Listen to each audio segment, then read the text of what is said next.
Nobody warns you how quiet a room gets when a ghost speaks. It wasn't a bomb or a bullet that paralyzed the Joint Chiefs in that subterranean bunker. It was 2 words from a woman who wasn't supposed to exist. Stick around, you're gonna want to hear this.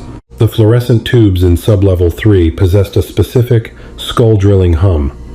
Kyler sat near the exhaust vent at the back of the briefing room, letting the chilled air dry the sweat on her neck. Her left knee, rebuilt with titanium and stubbornness 2 years ago, throbbed in time with her pulse. She wasn't leaning forward with eager intensity. Instead, she slumped in a cracked leather chair, picking dried grease from beneath her thumbnail. The air was dense, thick with the smell of stale Robusta, carpet cleaner, and the sour, anxious perspiration of high-ranking men in tight collars. Of the 14 people around the mahogany table, 13 wore pristine uniforms or pressed suits, weighed down by brass and the burden of failing intelligence. Kyler wore faded olive fatigues. Her scuffed boots bore the unmistakable chalky residue of a Blackhawk insertion gone sideways 36 hours prior. General Axel Dunn paced the front of the room, smelling faintly of peppermint and dry-cleaning solvent. His polished Oxford squeaked against the linoleum. "We are blind," Dunn snapped, slapping a manila folder onto the table. The sound cracked like a gunshot, making a young intelligence aide flinch. 72 hours, 3 satellite passes, 4 local assets burned. And we still don't know what sits inside that compound in Kaust. We don't know who holds the perimeter or where the hostages are. Kyler watched him through half-lidded eyes, her mouth tasting of old copper and dehydration. She was thirsty, but the water bottle seemed miles away, and reaching for it meant engaging with the atmosphere of panic hovering over the brass. Panic was a luxury for people who fought wars through high-definition drone feeds. "General, the terrain is virtually impassable," a balding CIA liaison offered weakly. "Thermal cover, the elevation, a conventional insertion, is a death sentence. JSOC says the risk matrix is off the charts." "I don't want to lecture on the matrix, David," Dunn fired back, a vein pulsing at his temple. "I want a solution. 2 American contractors are breathing dirt in a subterranean cell. We have 48 hours before they cross the border and vanish." Kyler shifted her weight. Her nylon chest rig scraped against the table leg. It was a microscopic sound, but in a room suffocating under its own silence, it drew eyes. 2 chairs down, Navy Lieutenant Commander Walter Griffin, technically her handler, shot her a warning glance. "Don't," his eyes pleaded. "Let them spin their wheels." Kyler ignored him. She stared at the screen dominating the wall, studying the grainy satellite image of the mountain ridge, jagged rocks, deep ravines. A fortress built into the spine of the earth, protected by paranoia and elevation. It was the kind of place where radios died and medevacs couldn't land. It looked exactly like a graveyard. She felt a familiar, uncomfortable prickle at the base of her skull, the phantom sensation of a radio headset pressing against her ear, the ghosts of old static. She swallowed hard, trying to push down the sudden, sharp memory of another mountain. Another cold night, another failed extraction. "If we send a SEAL team," Dunn continued, dragging a hand over his mouth, "they'll need an insider, someone who knows the indigenous smuggling routes. The problem is, our last asset who knew those routes was found without his head on Tuesday." The room descended into a murmuring debate, men arguing about risk, about acceptable losses, about political fallout. Kyler stopped listening to the words and focused on the cadence. It was the same rhythm she had heard 100 times before. Politicians negotiating with gravity and ballistics, hoping they could somehow cheat the math. Her head ached. It was a sharp, localized pain right behind her left eye, born from too much caffeine and too little sleep. She reached up, pressing the heel of her hand into her eye socket until bursts of static color exploded in her vision. She hated these rooms. She hated the sterile safety of them. Out there, in the dark, rules were governed by physics and physiology. Blood froze at a certain temperature. Bullets dropped at a certain distance. In here, rules were governed by ego and optics. "We need a ghost," Dunn said, his voice dropping an octave, aiming for dramatic gravity but landing somewhere near desperation. "We need someone who can walk through that perimeter, paint the targets, and disappear before the dust settles. Not a strike team. A singular entity, an observer." "Those profiles don't exist anymore, sir, David," the CIA liaison murmured. "Not since the restructuring. Operations like that." They leave too large a footprint now. And the specialized reconnaissance units... Are you telling me, Dunn interrupted, leaning over the table, that out of the entire United States military apparatus, I don't have one single operator who can walk up a mountain quietly? Walter cleared his throat. It was a subtle sound, but it cut through the general's rising temper. Dunn snapped his gaze toward the back of the room. He seemed to genuinely notice Kyler and Walter for the first time since the briefing began. His eyes tracked over Walter's polished uniform, then settled on Kyler, her scuffed boots. Her uncombed hair pulled into a messy, utilitarian knot, the dark circles under her eyes that looked like bruises. "Commander Griffin," Dunn barked, "you've been remarkably quiet. Naval Special Warfare was invited to this briefing to provide options, not to occupy oxygen." Walter sat up straighter, his chair creaking. "General, NSW is evaluating the parameters. The terrain is hostile, but not impossible." "Not impossible," Dunn mocked softly. He stood upright, adjusting his cuffs. A ringing endorsement. And who exactly is New South Wales proposing for an impossible, invisible mountain insertion? Walter didn't speak. He just slightly shifted his posture, imperceptibly angling his shoulder toward Kyler. The general's eyes followed the movement. Dunn looked at Kyler. Really looked at her. Kyler didn't blink. She sat perfectly still, breathing shallowly through her nose. She could feel the sudden, collective weight of a dozen stairs shifting toward her. The air conditioning kicked off with a metallic clunk, leaving the room in a heavy, stifling quiet, save for the persistent hum of the projector fan. "Who are you?" Dunn asked. It wasn't a polite inquiry. It was a challenge. Kyler dropped her hand from her face. She rested her forearms on the armrests of her chair. The cracked leather was cool against her bare forearms. She looked at the general, studying the way the harsh overhead light caught the deep lines around his mouth. "I'm an attachment, General," Kyler said. Her voice was slightly hoarse, gravelly from disuse. It didn't boom through the room. It barely carried over the projector's fan, forcing the men at the table to lean in to hear her. "An attachment," Dunn repeated, rolling the word around as if it tasted foul. "Attached to whom? I requested Tier 1 strike commanders in this room. I don't need logistics personnel sitting in on a classified tactical breakdown." "I'm not logistics," Kyler said flatly. Walter shifted uncomfortably. "General, the chief is here as a specialized consultant." "I didn't ask you, Commander," Dunn snapped, not taking his eyes off Kyler. He took 3 slow, squeaking steps toward the back of the room. The smell of his peppermint breath mint grew stronger, mixing unpleasantly with the bleach. "I am staring at a woman in unpatched utilities, sitting in a top-secret compartmented briefing, who looks like she just crawled out of a storm drain. You're wearing no rank, no unit identifier." He stopped at the end of the mahogany table. "I will ask you once more, Chief. What is your apparent command?" Kyler felt a tight knot form at the base of her throat. It was a physiological reaction, entirely involuntary. Her heart rate ticked up from a resting 50 to 65.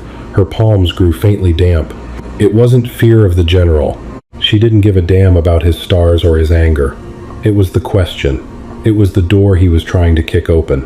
She looked down at her hands. The knuckles were scarred, pale white lines crisscrossing the tanned skin. She remembered how she got the one on her right index finger, shattered glass in a Syrian compound. She remembered the sound the glass made. She remembered the silence that followed. "My parent command was dissolved, sir," Kyler answered, keeping her tone even, stripped of any inflection. Dunn frowned. The wrinkles on his forehead deepened. "Dissolved? The Navy doesn't just dissolve Tier 1 assets without a paper trail. If you are active duty, you belong to somebody. DevGru? SR? Who signs your evaluations?" "I don't receive evaluations anymore, General," Kyler said. She finally looked up, meeting his gaze squarely. Her eyes were dark, tired, and entirely devoid of intimidation. "I am an independent asset. I am loaned out when the parameters of a mission exceed conventional limits." Someone at the table scoffed. It was a soft, dismissive sound. Kyler didn't bother to look at who made it. She knew the type. Men who believed war was fought entirely within the neat, symmetrical lines of a spreadsheet. "An independent asset," Dunn said, his voice dripping with condescension. He leaned forward, planting his hands heavily on the table. "You expect me to believe the Pentagon keeps a rogue female operator on a dusty shelf just waiting for a magical, impossible mission?" He laughed, a short, humorless bark. "Cut the cryptic bullshit, sailor." I have 2 dead Americans in a hole and 2 more waiting to join them. I don't have time for your dramatic posturing. If you are who Commander Griffin implies you are, you have a designation." Kyler's jaw tightened. She tasted copper again. She closed her eyes for a fraction of a second. Behind her eyelids, she didn't see the briefing room. She saw a blinding flash of phosphorus. She smelled burning hair and melted Kevlar. She heard the wet, tearing sound of shrapnel hitting bone. She heard screaming over a comms channel that abruptly, violently went dead. She opened her eyes. The sterile room rushed back in. "Give me your call sign," Dunn demanded. It was an order, laced with the absolute authority of a man used to breaking down subordinates. "Right now." Walter stood up.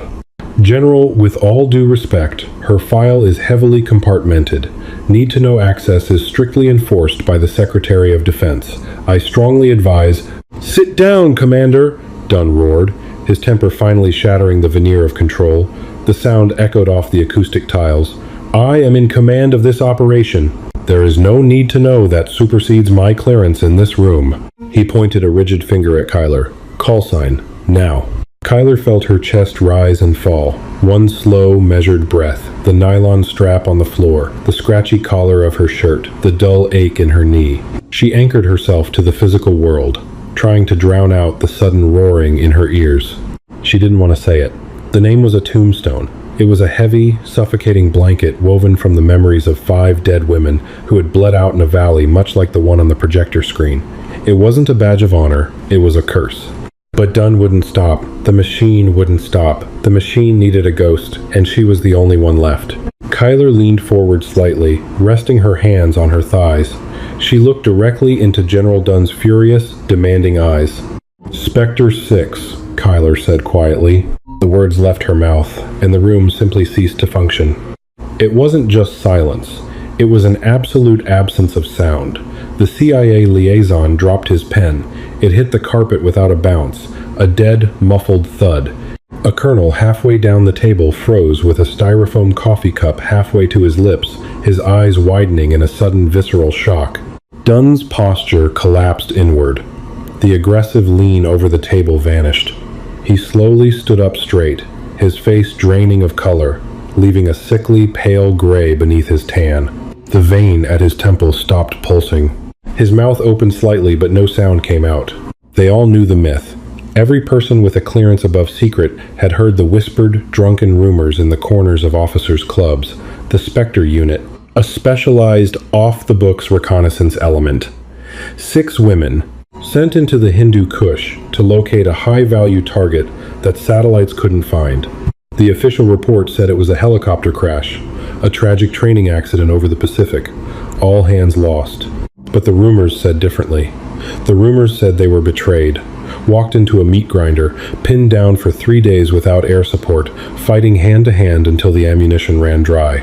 The rumors said 5 died holding the line. And the rumors said the 6th walked out of the mountains 2 weeks later, alone, carrying nothing but a blood-soaked knife and the target's dog tags. General Dunn swallowed. The sound of his throat clicking was deafening in the stillness. He looked at the scuffed boots. He looked at the scarred hands. "Specter 6, Dunn whispered, the authority entirely stripped from his voice. He looked like a man who had just demanded a ghost reveal itself, only to find it standing right in front of him, breathing the same air. Kyler didn't flinch. She just stared at him, her eyes as cold and empty as the mountains on the screen. "Yes, sir," Kyler said, her voice steady, devoid of any warmth. "Where do you want me to drop?" Metal scraping against metal offered a strange, grounding comfort. Kyler sat on a rusted folding chair inside the forward operating base's makeshift armory, her thumbs methodically pressing heavy, subsonic, 300 blackout rounds into a polymer magazine. Click, press, click. The rhythm was hypnotic. The armory smelled intensely of Hoppe's No. 9 solvent, damp canvas, and the sharp, metallic tang of gun oil. It was the perfume of a place where things were built specifically to break other things. Walter stood near the reinforced steel door, holding 2 styrofoam cups. Steam curled off the dark liquid, dissipating into the chill of the unheated room. He didn't speak immediately. He just watched her thumbs work. The skin around her cuticles was cracked and raw from the dry air, but her movements were blindingly fast, a product of muscle memory that bypassed conscious thought entirely. "Dunn is furious," Walter finally said, his voice low, lacking its usual bureaucratic polish. He walked over and set one of the cups on the wooden crate serving as her table. Kyler didn't look up. She slapped the loaded magazine against the heel of her palm to seat the rounds, then reached for an empty one. Dunn is a politician in a uniform. Politicians get angry when you don't fit into their PowerPoint slides. He's making calls, trying to verify your operational status. Let him call. Kyler picked up another brass cartridge. It was cold, heavy, and lethal. The people who hold my leash don't answer phones at the Pentagon. They operate out of windowless basements in Virginia. Walter sighed, leaning against the cinder block wall. He looked tired. The fluorescent overhead light cast deep, gray shadows under his eyes. "You don't have to do this, Kyler. I can pull the plug. Cite a medical red line on your knee. JSOC will just have to bomb the whole grid and hope the hostages survive the collapse." Kyler paused. Her thumb rested heavily on the top round of the magazine. The dull throb in her left knee flared up, right on cue, a ghost of ripped cartilage and titanium screws reminding her of its presence. She hated the knee. She hated the persistent, grinding ache that flared every time the barometric pressure dropped. But more than the physical pain, she hated the implication that she was broken. She wasn't broken. She was just sharpened down to the bone. "If they bomb the grid," Kyler said softly, her eyes fixed on the brass casing, "2 American contractors suffocate under 60 tons of limestone. You know that. I know that. It's not your problem. It became my problem the second I spoke up in that room." She finally looked at him. Her eyes were flat, devoid of the forced bravado most operators wore like armor. "You brought me here, Walter. You knew exactly what they needed, and you knew I was the only one who could give it to them." Walter looked down at his boots, a muscle feathering in his jaw. "I brought you here because the alternative was watching them send another 12 kids into a valley that eats platoons for breakfast. I brought you here because you're a ghost. But I didn't want to force you back into the cold." Kyler picked up the coffee cup. It was scalding hot, but she barely felt it. She took a sip. It tasted like burnt ash and filtered mud. "I never left the cold, Walter. You just stopped shivering after a while." She turned back to her gear. The plate carrier lay on the table, stripped of all identifying patches. No American flag, no blood type, no unit insignia. If she died up there, she would simply cease to exist. A tragic, unnamed casualty of an undisclosed operation. She began running her hands over the nylon straps, checking the stitching by feel. She checked the retention on her holstered sidearm, drawing and reholstering the suppressed pistol 3 times. Snick, clack, snick, clack. She checked the battery housing on her night vision goggles, ensuring the O-rings were properly seated to keep the condensation out. It was a ritual. Every piece of gear was a tether to reality. When the air grew thin and the panic tried to claw its way up her throat, the muscle memory of checking gear was the only thing that kept the ghosts at bay. "Wheels up in 40, Walter said quietly, stepping away from the wall. He stopped at the door, his hand resting on the heavy iron latch. "Comms are strictly one way once you cross the ridge. You laze the target, verify the hostage's cell block, and you get out. Do not engage. Do you hear me, Kyler? You are a camera, not a weapon." "Cameras don't bleed," Kyler muttered, sliding the magazines into her chest rig. "I'll paint the house. You just make sure the sky falls when I push the button." Walter nodded once, a tight, grim movement. Then he pushed the door open and stepped out into the harsh glare of the Afghan afternoon, leaving her alone in the quiet, smelling of solvent and impending violence. Gravity always pulls harder in the dark. Kyler felt her stomach drop as she stepped off the ramp of the C-130 Hercules. At 22,000 feet, the air didn't just feel cold, it felt openly hostile. It clawed at her exposed cheeks, biting through the thin layer of grease paint she had applied, seeking out any vulnerability in her thermal layers. She fell like a stone through the black ink of the night sky. The altimeter on her wrist glowed a faint, radioactive green. Her oxygen mask hissed with every shallow, calculated breath. She wasn't flying, she was plummeting, trusting a sheet of nylon and silk to arrest her violent descent into the jagged peaks of the Hindu Kush. 4,000 feet. The mountains rose up to meet her, massive, imposing shadows against a starless sky. She reached back, finding the deployment handle. Her fingers were already stiffening, the cold seeping through her thick tactical gloves. 3,000. She pulled. The parachute deployed with a violent, spine-compressing crack. The sudden deceleration ripped through her harness, throwing all her body weight agonizingly into her left knee. Kyler bit down hard on her mouthpiece, swallowing a sharp grunt of pain. White-hot needles danced behind her eyes as she quickly grabbed the toggles, fighting the aggressive crosswinds howling through the canyon. Below her, the terrain was a nightmare of vertical rock faces and deep, lightless ravines. She had less than 30 seconds to find the narrow shelf Walter's intel had promised. She banked right, her canopy snapping angrily in the turbulence. She aimed for a patch of blackness that looked slightly less vertical than the rest. She hit the ground hard. Her boots slammed into loose shale. Her good leg took the brunt of the impact, but her bad knee buckled instantly. She rolled, the jagged rocks tearing through her fatigues, scraping skin off her elbow. She tumbled twice before coming to a halt against a frozen stump of scrub pine, her parachute collapsing over her like a dark, suffocating shroud.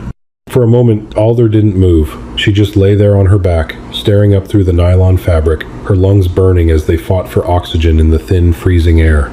Her knee was screaming, a deep, rhythmic pulse of agony that threatened to drown out her focus. She forced herself up. Sitting in the dirt, she methodically unclipped her harness, burying the silk under a pile of loose shale and dead brush. She reached into her chest rig, retrieved a small plastic vial, and dry swallowed 3 ibuprofen 800 South. It was a pathetic gesture against the pain, but the placebo effect of taking action helped steady her breathing. She flipped her night vision goggles down. The world snapped into a grainy, monochromatic green. The silence of the mountain was absolute. It was a heavy, oppressive quiet, broken only by the crunch of her boots on the frozen earth. She began the ascent. The compound was 3 miles away and 2,000 feet higher up the ridge. Every step was a negotiation with gravity and pain. She moved slowly, placing her feet with deliberate care, avoiding dead branches and loose scree. She breathed through her nose, keeping her mouth closed, to prevent the telltale plume of condensation from giving away her position. 2 hours passed in a blur of localized suffering. The straps of her pack dug into her shoulders, her thighs burned with lactic acid, but her mind remained strangely clear. This was where she belonged. Not in briefing rooms. Not answering to generals in pressed suits. Here, in the dark, she made sense. She crested the final ridge, crawling on her belly through the freezing dirt until she reached the edge of a sheer drop-off. Below her, nestled in a deep, naturally fortified bowl, sat the compound.